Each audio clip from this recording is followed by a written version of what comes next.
Hello, everyone, and welcome to Spaceflight Now's live coverage of the latest mission from Vandenberg Space Force Base. I'm Will Robinson Smith, reporter with Spaceflight Now. So good to be with you here today.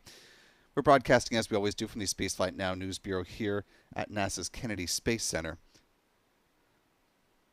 Currently, T-minus 29 minutes, 12 seconds and counting for the liftoff of the first of what SpaceX hopes to be a double launch day with its Falcon 9 rockets.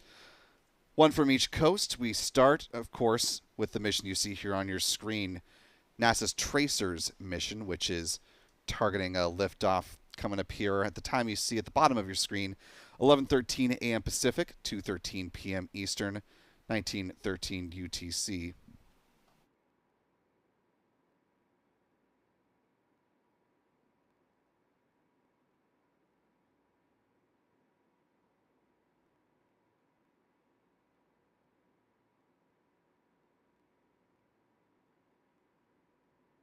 Correction, that should be 18:13 UTC. We're getting that fixed for you.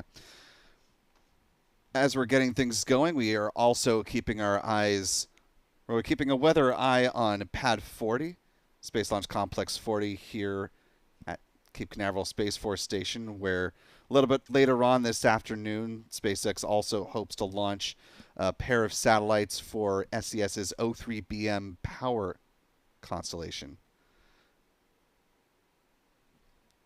That mission, once again, targeting a liftoff at the beginning of a 2-hour window, which opens up at 5:12 p.m. Eastern, 21:12 UTC. Got that countdown clock on the upper left. The one for the Tracers mission is on the upper right, which will be mostly what we're using for the sake of our broadcast coverage today with this first mission. But just to make you all aware that we are set up and ready to go with each, since these missions are not going to happen right on top of one another, but they're going to be pretty darn close to back. We will have dedicated live streams for each, so once we're done with our coverage of the Tracers mission and the other rideshare payloads, we will quite quickly pivot over to our coverage of O3B mPOWER satellites 9 and 10.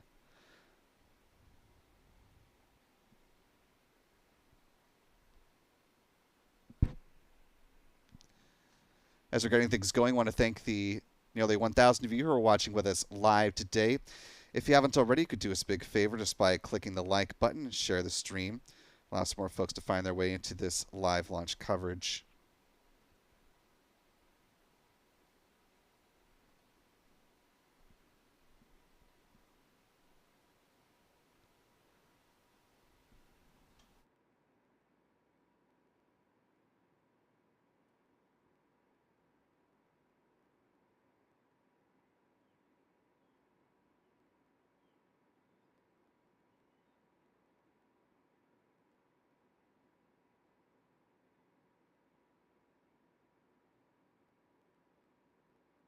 Taking a look at the weather down near Vandenberg Space Force Base, it looks like there's some clouds that are pushing their way in off the coast. It looks like they're starting to recede, which is certainly good for those wanting to catch this launch as it makes its way up from Vandy. We'll talk trajectory in just a second. There are 11 payloads that are on board this particular Falcon 9 flight, 11 satellites, I should say, across a myriad of different missions. We'll talk about them in more detail as we go on through the course of both the countdown as well as the flight of this Falcon 9 rocket.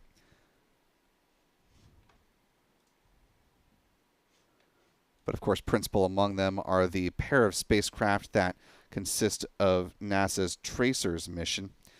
Stands for Tandem, Reconnection, and Cusp Electrodynamics Reconnaissance satellites. It's a mouthful, so we'll stick with Tracers from here on out.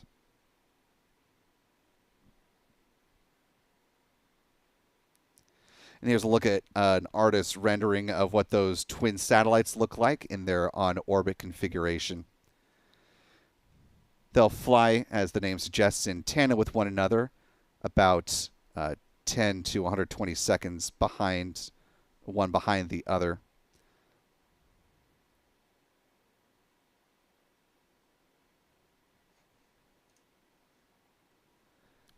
Each of them weighs less than 440 pounds, and they're about 37 inches tall and about 52 inches across.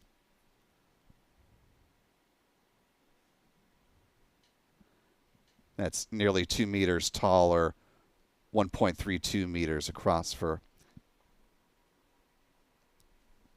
the majority of the world that uses the metric system. Currently T-minus 24 minutes and counting.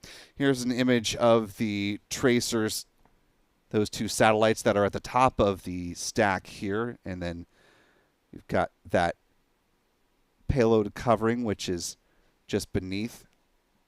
There are 9 other satellites that will be deployed as a result of this rideshare mission.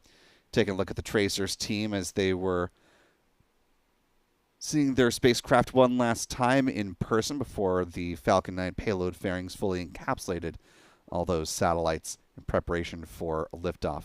That's at the Astrotech facilities there near the pad.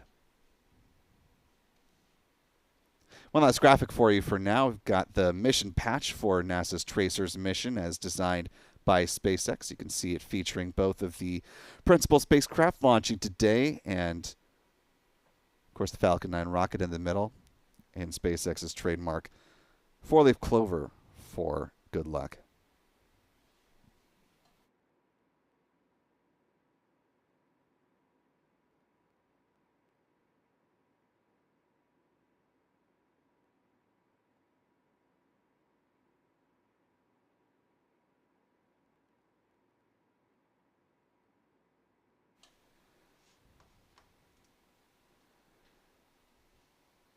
As we're getting going today, I want to thank our moderators in the live chat helping us out once again.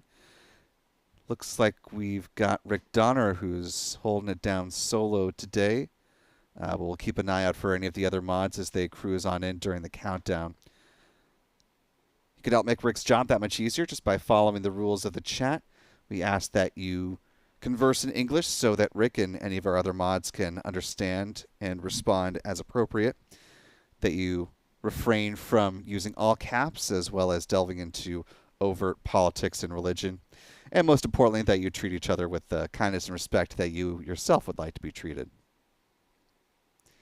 Also in the chat is one of our channel members, Cumulus Granatus, who is here and available to answer folks' questions as we roll on through the count as well.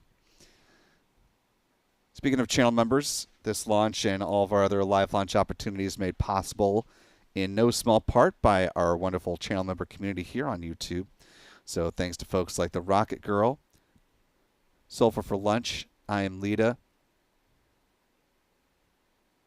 Let's see who else we've got here today. Kathy Sereno, Deborah Bledsoe, and I know we've got many others as folks are cruising on in. Sort of an odd hour, but we appreciate you being here in the, let's call it quasi-lunching period of the day. Channel membership comes with a number of perks, including discounts at our online shop, which is shop.spaceflightnow.com. Access to our member-only videos here on YouTube. Access to our members-only Discord server. And, of course, the ability to watch all of our live launch liftoff moments from here in Florida in 4K, which, of course, you'll see hopefully one later on this afternoon, although weather does not look the most ideal. Well, we'll talk more about that as we get into that dedicated coverage.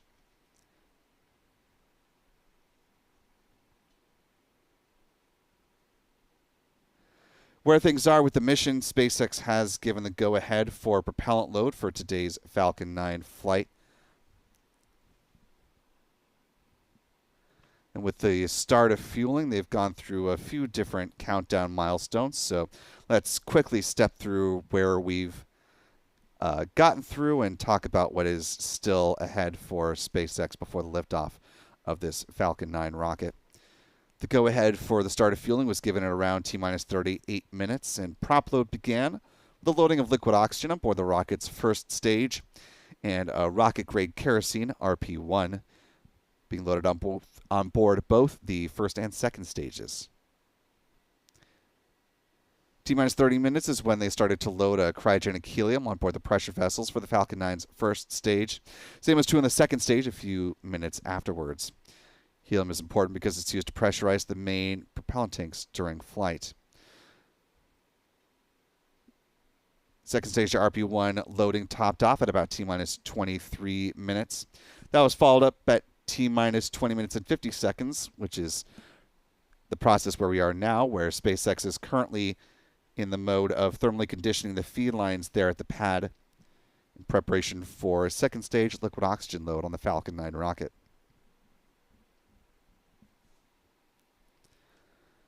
SpaceX is beginning its broadcasts in just a little less than 4 minutes from now. So we should be getting views of the Falcon 9 rocket just on the other side of the start of LOX load.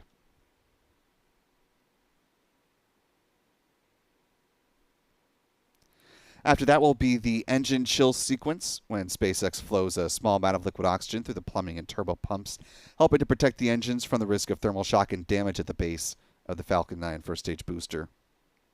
6 minutes out, the first stage kerosene tank will be full. Then at T-minus 4 minutes and 30 seconds, we'll see the strong back retraction. That's when the clamp arms just beneath the payload fairings will open up, and then the transporter erector, otherwise referred to as the strong back, will recline a 13 degrees away from the Falcon 9 rocket here at Pad 4 East at Vandenberg. Stays in that position up to and through liftoff. 3 minutes out, the first stage liquid oxygen tank is full. At T-minus 2 minutes, same will be true on the second stage. And at that point, the Falcon 9 rocket is fully loaded with 1 million pounds of propellant. In the final 60 seconds, hopefully today, we'll hear the Falcon 9 launch director make the call, or the Falcon 9 will be in startup 1 minute out, and then the launch director will make the call. Hopefully everything going well today. T-minus 45 seconds. The engine ignition command will be issued at T-minus 3 seconds. And if all 9 Merlin engines are healthy and ignite as expected, the command will be given for the hold down clamps to release the Falcon 9 rocket for a T0 liftoff. Once again, coming up at 11:13 a.m. Pacific, 2:13 p.m. Eastern, 18:13 UTC, or in other words, in just about T-minus 17 minutes.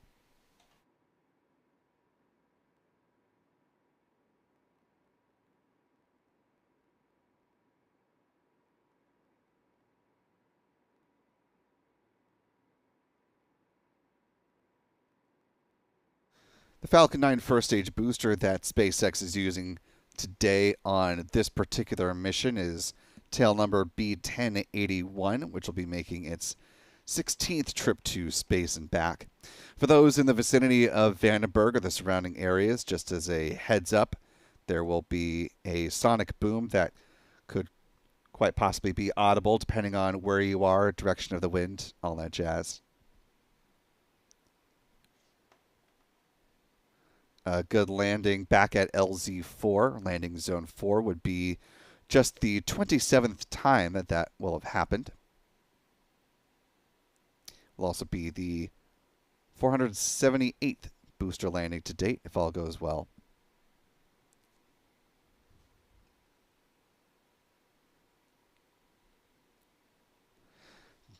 Talking trajectory before we go ahead and see this Falcon 9 fly, as we're just getting into the process of the second stage, the Falcon 9 rocket, liquid oxygen load.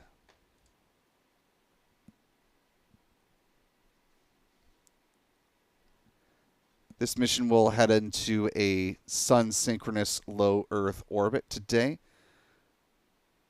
which means the Falcon 9 rocket's going to be flying in a southwesterly direction once it heads off from Vandenberg. And again, the first stage booster B1081 is going to be performing that boost back and aiming for a touchdown back at landing zone 4. SpaceX will also endeavor to recover the payload fairings on the Falcon 9 rocket, which will make their final splashdown under the support of steerable parachutes. Once down in the waters of the Pacific Ocean, they'll be brought aboard a recovery vessel, brought back to the port where they will be examined, refurbished, turned around for future missions.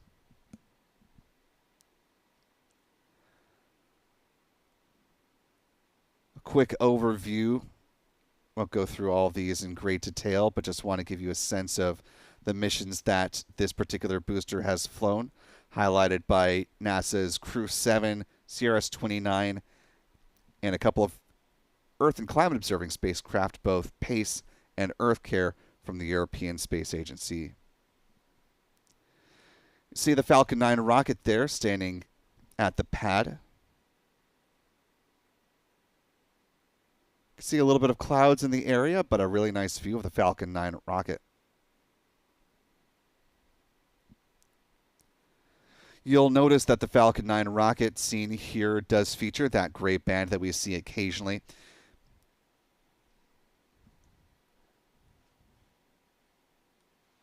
This is an indication of long coast phase, which we know to be the case. There are significant pauses in between the burns of the upper stage engine, and that special gray paint is there to keep the propellant on the second stage at the correct temperature during the course of the coast.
Time now 12.5 minutes ahead of the planned liftoff of this Falcon 9 rocket.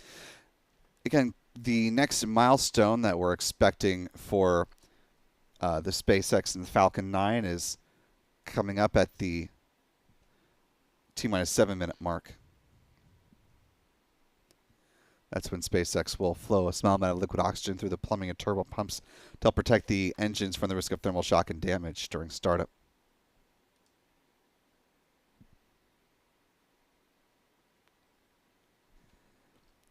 This is a video overview provided by NASA giving a look at the Tracers mission.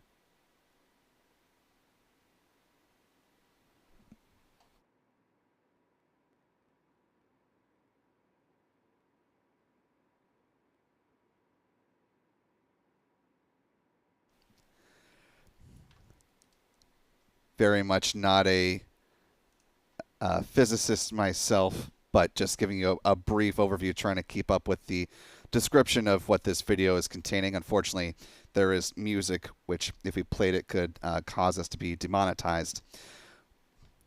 But essentially, the Tracer spacecraft are going to be studying the interplay between the solar wind coming from the sun and Earth's magnetosphere.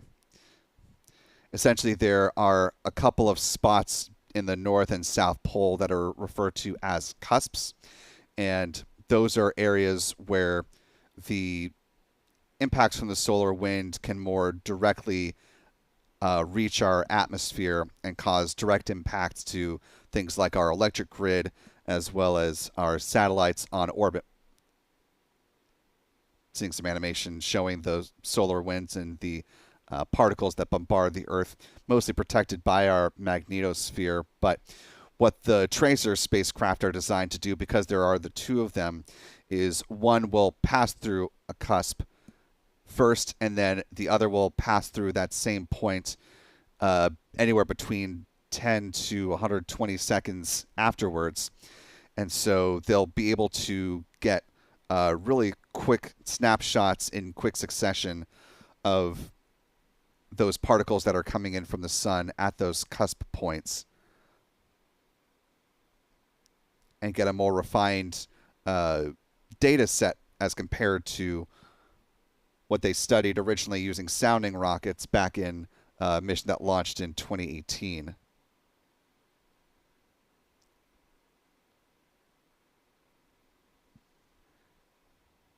Having a quick refresh is also important because it'll give them a better idea of what's actually happening instead of having one spacecraft that would reach a cusp and then have to wait another 90 minutes before revisiting again. And we'll talk more about tracers as we get further into the count here, or into the mission on the other side of liftoff.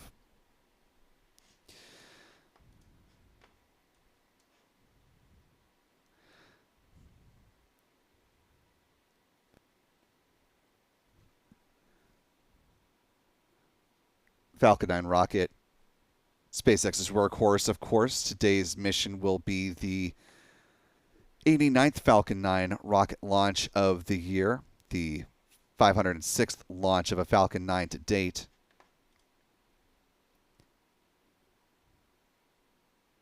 You're taking a live look now at landing zone 4, the target for the first stage booster. Tail number B1081.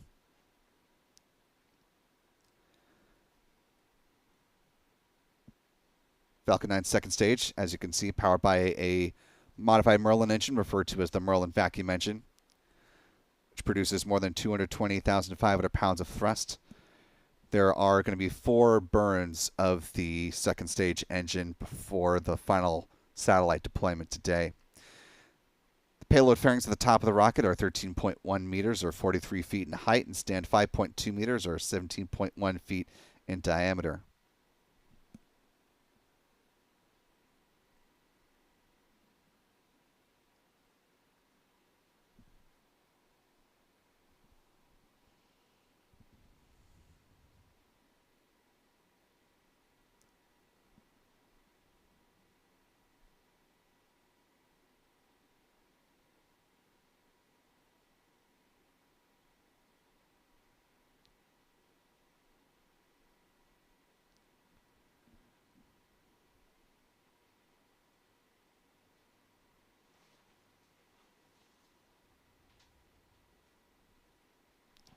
SpaceX commentators note that they're currently not working any issues on the Falcon 9 rocket and that the spacecraft on board are also healthy.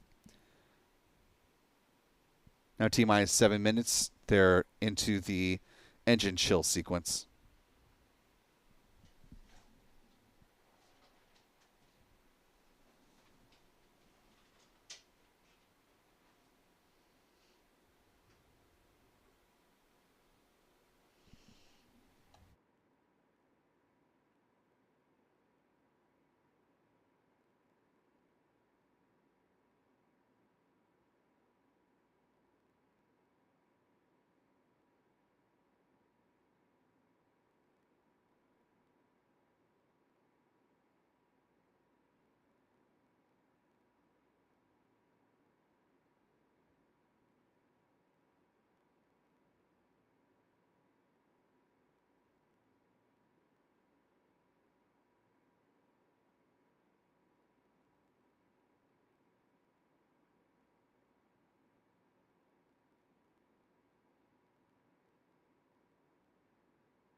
At this point, the Falcon 9 rockets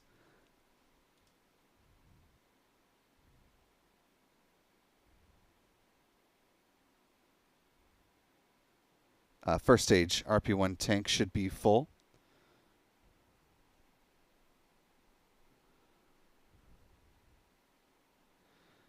SpaceX commentators say that things are proceeding on track with this mission, though we have not heard any callouts for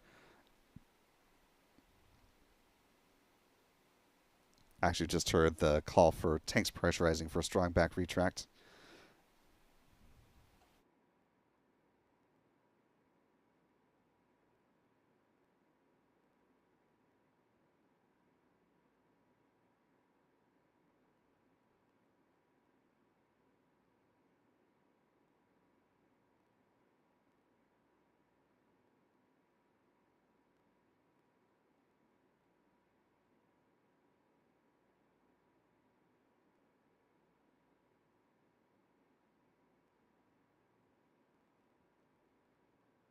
As you can see, the clamp arms just beneath the payload fairings have opened up. Soon the strong back, or the transporter erector, is about to recline about 13 degrees away from the Falcon 9 rocket. And it'll stay in that position up to and through liftoff. In our final minutes of the count, see we've got a little more than 4,200 of you watching along with us live. If you haven't already, you could do us a big favor just by clicking the like button and sharing the stream, allowing some more folks to find their way into this live launch coverage.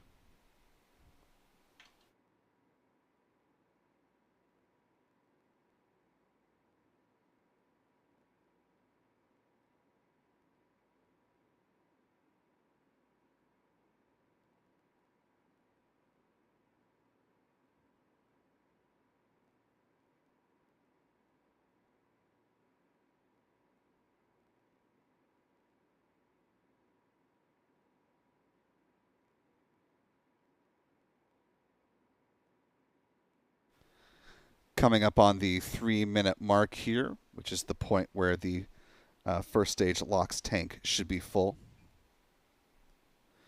To hear a confirmation for stage 1 LOX load, standing by for the final point of fueling, which is the completion of liquid oxygen load on board the rocket's second stage.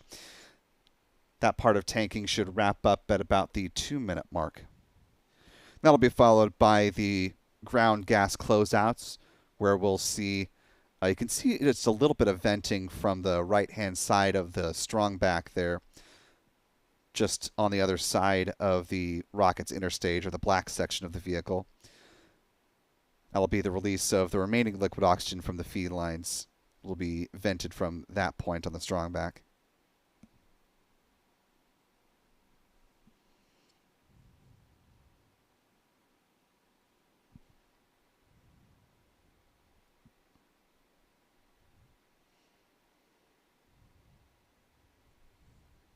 Two minutes and counting.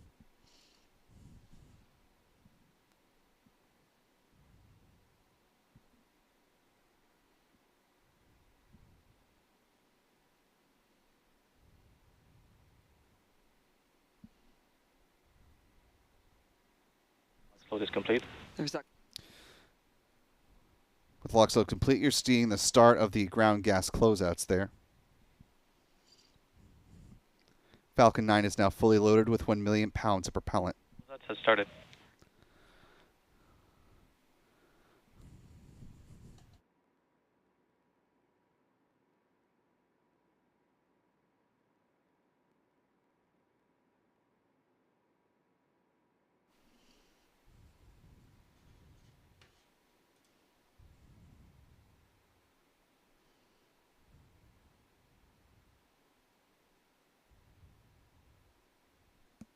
Just inside of a minute now.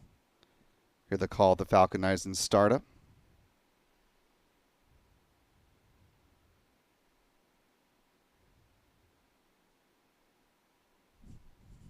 This is LD on countdown 1. Hold, hold, hold. And we have an abort. Launch abort is running. Standing by for further.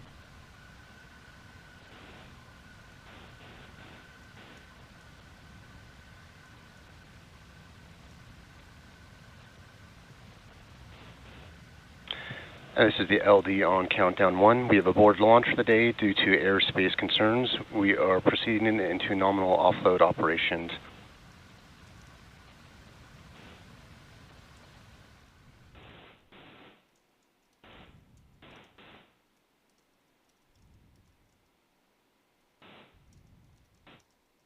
Now, as you heard, we are standing down from today's launch attempt due to range readiness. Now, the vehicle and payload remain in good health, and our next launch opportunity will be tomorrow, July 23rd, at 11:13 a.m. Pacific Time. And for continued updates on all of our missions, follow at SpaceX on X and spacex.com/launches. As always, thanks for watching, and we hope to see everyone back here for our next attempt. Just for a little further clarification for those unfamiliar with the Falcon 9 rocket, because it uses a load and go style of fueling, they tank right up to the point in which they are about to launch. And if there's any issue that comes up, they have to scrub the mission. They don't have the option to hold the countdown. Feels like deja vu, unfortunately, from what we saw yesterday here at Cape Canaveral Space Force Station, which is where we now next turn our attention. As those of you just joining us, just to give you a quick recap, SpaceX has called an abort due to, quote, airspace concerns. The SpaceX commentator saying that the range was not ready, but without providing any further information. So it's unclear if there was an errant plane or a helicopter or some other kind of aircraft, drone perhaps, that may have entered into the keep out zone, which prevented a launch today, which is obviously frustrating for those who've been working hard towards this mission, all the people that traveled out to Vandenberg supporting the various customers or mission management teams that are there in support of this flight. SpaceX does have another launch opportunity coming up tomorrow, as you heard the SpaceX commentators say. Same time, same place, 11:13 a.m. Pacific, 2:13 p.m. Eastern, 18:13 UTC will be the next available launch attempt for NASA and the others aboard the Tracers mission. As I mentioned, though, this was the first of a planned double launch day, which means SpaceX still has one more on the books. You're looking live at Space Launch Complex 40 here at Cape Canaveral Space Force Station, where once again SpaceX is standing by in the hopes of launching two O3B power satellites for one of their oldest customers, Luxembourg-based SES. This mission set to launch in just shy of 3 hours from now. Looking for a departure at the opening of a 2-hour window, which opens up at 5:12 p.m. Eastern, 21:12 UTC. Keeping our eyes very much on the weather where this one is concerned. The 45th Weather Squadron forecast just a 20% chance for good weather coming into today's launch opportunity. You can see all those cumulus clouds here, lots of them in this wide view. We'll have our standard turn basin shot up in a little bit so you can have a better vantage point of the clouds. Trouble is there's been a phase 2 lightning watch that's been in effect off and on throughout the course of the afternoon. So we've been limited with how much we can set up in order to keep our launch teams safe here. Adam and John out and about managing the cameras, but obviously we want to make sure that they're not out and about when the risk of lightning strikes is higher. Meteorologists have concerns potentially today for violations of the cumulus cloud rule, the lightning rule, and the surface electric fields rule. So going to be tough going for SpaceX to launch today. Of course, meteorologists both with SpaceX as well as the 45th will be doing what they can to find a window of opportunity within the 2-hour launch window that they have available to them. And we, of course, will be live with our coverage beginning at T-minus 1 hour ahead of liftoff. So if you haven't already, be sure to hit that subscribe button and join us back here for our live coverage 1 hour away from liftoff of this mission. Do want to quickly thank a few folks who've been supporting us for our coverage in the run-up to the Tracers launch. Alan Gable joining us with channel membership at the pad leader level. Welcome aboard, Alan. Or welcome back, I think. Alan has previously been a channel member. Chuck Close, another one of our channel members with a very generous $25 super chat. Thank you, Chuck. I'm Lita with a $5 super chat. He says, hello from Antelope Valley. Thanks, Spaceflight Now, for all you do. And Jeff Quintrall with a $2 super chat as well. Thank you, Jeff. Also want to thank our moderators. Oh, I see Astro Jens and Astro Joe have been with us. Good to see you, Jen. It's been a minute. And hello again, Joe. Good to see you back again from yesterday. And Jeff Hansen, of course, has also been holding it down with the two Astros. Also want to thank Cumulus for helping to answer questions. And it looks like Aussie Space Girl and our own Michael Kane have been popping in and out throughout the course of the chats. Appreciate all of you for helping us out today.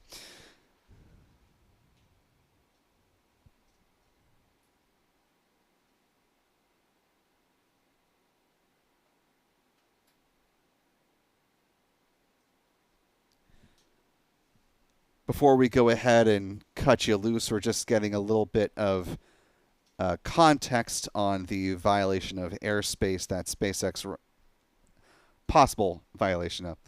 Throw this in those terms, but this from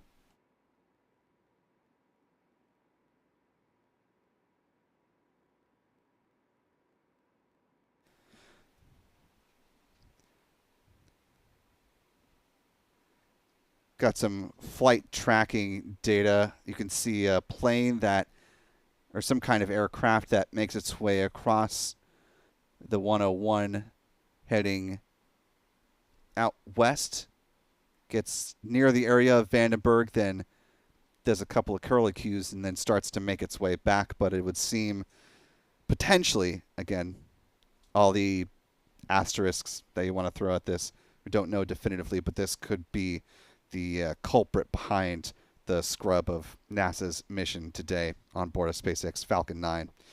Again, we'll keep you posted on the very latest for the future launch of tracers, presumably tomorrow, if all goes according to plan for SpaceX, and we'll be back tomorrow with that mission.